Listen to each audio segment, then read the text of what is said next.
Hem, voilà, aujourd'hui, je suis de retour pour une nouvelle vidéo. Je suis de retour pour une nouvelle vidéo et il va s'agir d'un film que je connaissais. Donc il va s'agir d'un film que je connaissais, mais en fait que j'avais jamais regardé. Mais je le connaissais parce que je le connaissais, je sais plus de où ni comment, je crois que j'en avais entendu parler, que quelqu'un m'en avait parlé et que je l'avais découvert sur internet. Bref, je sais plus, mais il va s'agir d'un film que je connaissais mais que je n'ai jamais regardé. J'ai jamais osé le regarder, ou alors je l'ai vu mais il y a très très longtemps. Et je m'en souviens mais plus du tout. Je viens de le regarder, hein, donc de le, je viens de le regarder pour, enfin de le regarder si jamais je l'avais vu si jamais je l'avais vu il y a longtemps parce que je sais plus. C'est un film, il y a certains films d'horreur comme ça que je connais et en fait, soit je les ai vus il y a longtemps, soit je les connais mais je les ai jamais vus. Mais je n'ai plus aucune idée de comment je les ai découverts. Bref, il va s'agir du film L'exorcisme de Tamara. L'exorcisme de Tamara est un film que je connaissais et que je pense j'avais vu il y a longtemps.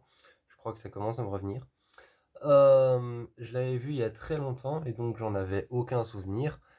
Et, euh, et quand j'ai essayé de le regarder la première fois, quand j'ai essayé de le regarder la première fois, de le regarder, je me suis endormi devant le film en fait. Donc je me suis tout bêtement endormi devant le film quand j'ai essayé de le regarder pour la première fois.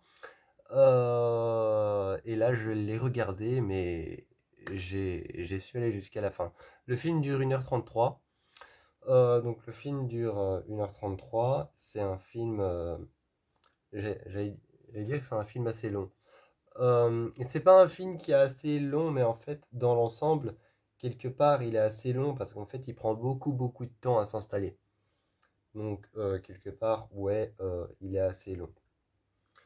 Euh, Ça raconte l'histoire de trois sœurs qui, en pleine nuit, décident de pénétrer une maison, la maison d'un sénateur, et découvrent dans la cave une jeune fille attachée et sanglée.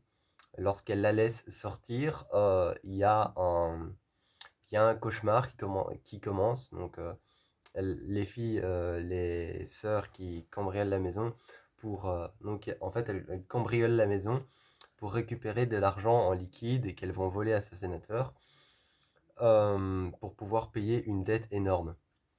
Et, euh, et justement, euh, et justement, en libérant cette jeune fille, donc la fille du sénateur, elles vont libérer quelque chose, un démon, et se plonger dans un cauchemar sans précédent.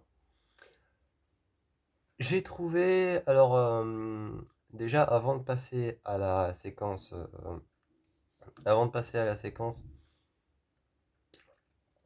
où je dis ce que j'ai pensé du film, je tiens à prévenir que ce sera une très courte vidéo parce qu'aujourd'hui ce que j'ai décidé de faire, c'est de regarder un film, puis d'en faire la critique, et de regarder un film, d'en faire la critique, et de regarder un film et d'en faire la critique. Donc chaque fois, successivement comme ça, je vais regarder un film et ensuite en faire une vidéo, regarder un film et faire une vidéo. Donc les critiques pourraient être beaucoup plus courtes que d'habitude. Euh, j'ai trouvé que le film mettait beaucoup beaucoup trop de temps à s'installer, que le braquage pouvait être fait de manière très courte et donc le braquage pouvait être fait de manière très courte, mais finalement il est fait de manière trop longue et trop comme s'ils avaient essayé de trop travailler ce détail-là du film. Et bien en fait il est fait de manière trop longue et trop tiré. Ils ont trop tiré sur ce fil-là. On va imaginer qu'il y a trois fils. On va imaginer qu'il y a trois fils. Le premier fil, c'est celui où elles sont en plein dans le cauchemar. Le deuxième, c'est celui où elles découvrent la jeune fille. Et le troisième, le plus important, c'est le braquage. On dirait qu'ils ont trop essayé de tirer sur celui-là et qu'en fait, le film entier se, s'étale beaucoup trop sur cette partie-là du film. Et ça devient un peu... Au début, t'es un peu genre, ok quoi, on a compris, c'est un braquage. Et ça continue, donc finalement, en fait, au début du film, t'as un peu envie que ça s'arrête.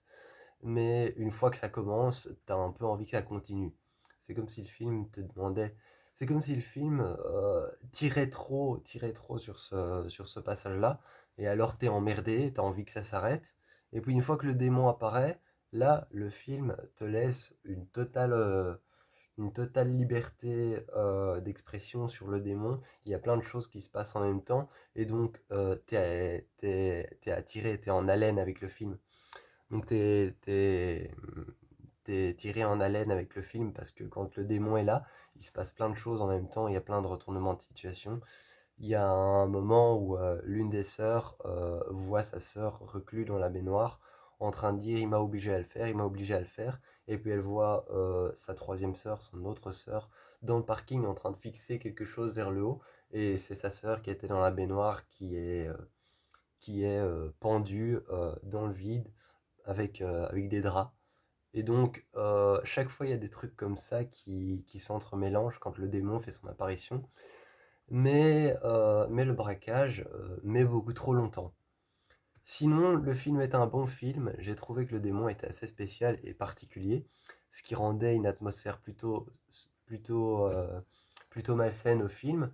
Ce que j'ai bien aimé, c'est que la maison, c'est une grande maison, une énorme maison comme ça. Et la maison fait limite presque un peu asile de fous. Mais c'est une énorme maison parce qu'ils sont dans la maison d'un sénateur. Et la maison de l'extérieur, elle a des murs blancs pâles, donc elle attire fort la lumière. Et en plus, c'est un film qui se passe en plein jour. Et, euh, donc, de l'extérieur, la maison attire fort la lumière. Mais une fois qu'on est à l'intérieur de la maison, elle est complètement dans le noir et la maison est complètement obscure à l'intérieur.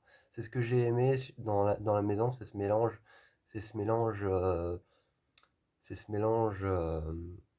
obscur, clair-obscur. Donc ce mélange de clair-obscur avec la maison qui est lumineuse de l'extérieur, très lumineuse de l'extérieur, et à l'intérieur qui est très obscur, c'était assez bien foutu. Et j'ai trouvé une seule chose, c'est que moi le film s'appelle L'exorcisme de Tamara. Le film s'appelle L'exorcisme de Tamara. J'ai trouvé que pour un film qui s'appelle L'exorcisme, j'ai trouvé que le rituel de l'exorcisme arrivait beaucoup trop tard. J'ai trouvé que le rituel de l'exorcisme arrivait beaucoup trop tard. Je dis pas qu'il y a un moment précis où il faut faire le rituel de l'exorcisme dans un film d'exorcisme, mais je trouvais qu'il arrivait beaucoup trop tard et que ça commençait beaucoup trop tard. Bref, euh, j'ai rien de plus à dire, sinon je vais m'étaler sur... j'ai rien de plus à dire, sinon je vais m'étaler sur du tout et n'importe quoi.